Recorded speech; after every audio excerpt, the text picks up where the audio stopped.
Hey folks, Joe here with another quick video. It is Friday afternoon. We're going to have a Flyers Friday chat.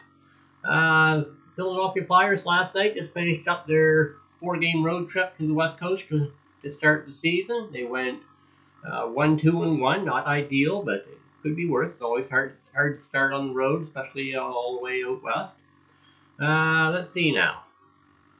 So the season started off with the Flyers on October 11th with a trip in Vancouver to play the Canucks. That ended up being a 3-2 Flyers victory. Good game. Following day, they were in Calgary to play the Flames. Very emotional tribute by the Flames before the game, a tribute to the late Johnny Gaudreau.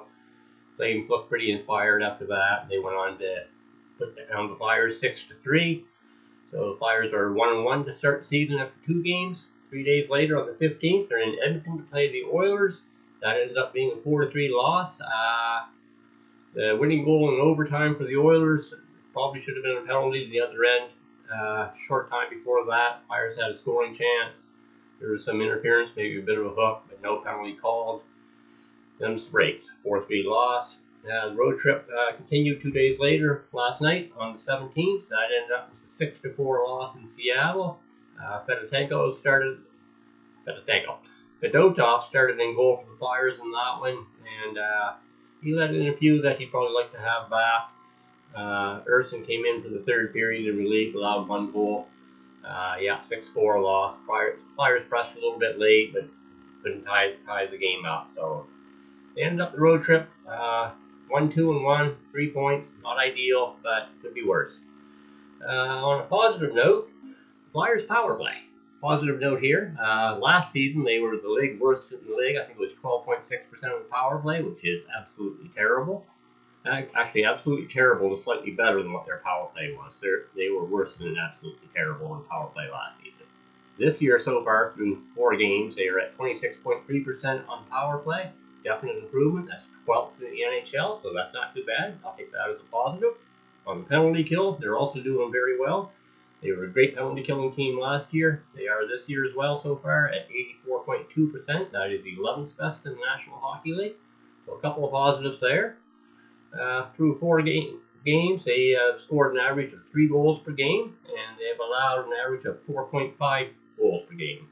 The 3 goals for, that's 18th best in the National Hockey League. The 4.5 goals allowed per game is 30th in the National Hockey League. So almost rock bottom. So they got to tighten up defensively a little bit, get a little bit better goaltending, get that goals against down a little bit lower. Be nice to get it down to under 3. They got a little bit of work to do there. On the topic of getting the goals against down, goaltending. We'll talk goaltending a little bit. Sam Ersson has 2 starts. He has a .298 goals against average and .887 save percentage. Like to see that goals against come down a little bit and save percentage come up over 900. That would be nice. Like I said, he had 2 starts. He also came in for the third period last night in relief of Fedotov. Ivan Fedotov also has 2 starts. He has a 6.06 goals against average. Yeah, 6.06.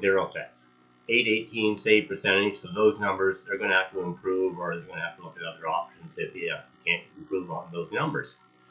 Speaking of which, in the AHL, the Lehigh Valley Phantoms, their AHL affiliate, they've only played 1 game so far. That was a 4-3 win in the shootout. Alexei Kolosov, he was in goal for that one. 64 minutes, 24 seconds played.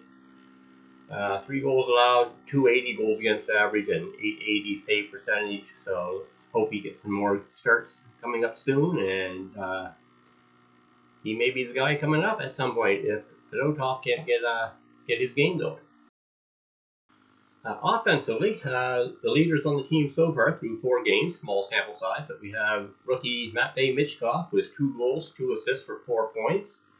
All 4 points were on the power play, I'll note, so he's part of that resurrected power play for the Flyers. That's going to be a big help. Also with 4 points, Bobby Brink on a goal and 3 assists.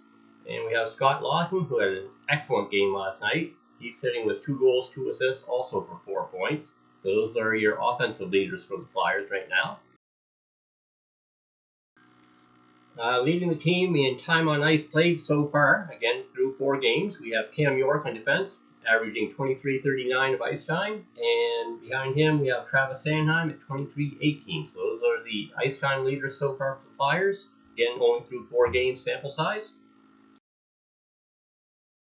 Okay, so on the plus minus, Scott Laughton, he's leading the team on the plus minus, +2 through 4 games.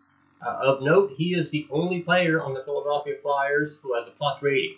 Nobody else is above 0. On the other side of the coin, we have Jamie Drysdale is -6. So +2 for Scott Laughton, -6 for Jamie Drysdale. I'd like to clean that up a little bit. That's your plus minus so far. So it's a 4-game road trip out of the way. The Flyers return home. They have their home opener tomorrow on Saturday, October 19th. They'll be hosting the Vancouver Canucks, who will be coming into town with a 1-1-2 record. On Tuesday, the Flyers play host to the Washington Capitals, who have a 2-1-0 record. Division rivalry matchup there. That should be a good game. I know I'll be watching that one. And the following day in Washington, the Flyers will play the Capitals again in the second of a home-and-home series against the Caps. So a few things I'll close out with here on this video, a few comments. They need better goaltending. They got to improve the numbers there, get the goals against down. They need to be a little stronger at 5-on-5 play. The special teams have been very good, but let's work on the 5-on-5 play a little bit. Team captain Sean Couturier, he has 1 assist in 4 games, no goals. I'd like to see him step it up a little bit, and I think he will. He'll get it going. Matvei Michkov, the Russian rookie, he is everything as advertised. He's got so much upside. He's looking good. He's just going to get better and better. Their other rookie of note, Jet Luchenko, he's looking pretty good so far, not looking out of place. Question is, will he stay beyond the 9 games, or will he get sent back down to play junior? I suspect he'll be going back to juniors, but only time will answer that question. And my other closing thought is on the goaltending front again. How many games does Fedotov get before they look at options and possibly bring up Kolosov from the AHL? I haven't been following the AHL very closely the last bunch of years, but I think I'm going to start following it a little bit closer. I want to see what Kolosov does in his next few starts in the American Hockey League. Maybe he'll be an option to come up and give him a look at the NHL level, and maybe he ends up being the backup. Although I'm not giving up on Fedotov yet. He's a big goaltender, played well in Russia. I'm hoping he just needs a few more games to get used to the North American style, and his numbers will improve, but time will tell. We'll see what happens over these next few games, how things look from there, and we'll be back next Friday with another Flyers Friday chat. I'm going to try and make this a weekly thing, and we'll see how it goes. If it gets the views and things like that, we'll keep it going. So leave any comments down below, hit the like button, and do me a favor, hit the subscribe if you haven't already. New channel, just started this up in August. I want to get it built up as fast as we can. So let's get it going. Let's go Flyers, and we'll talk to you again soon.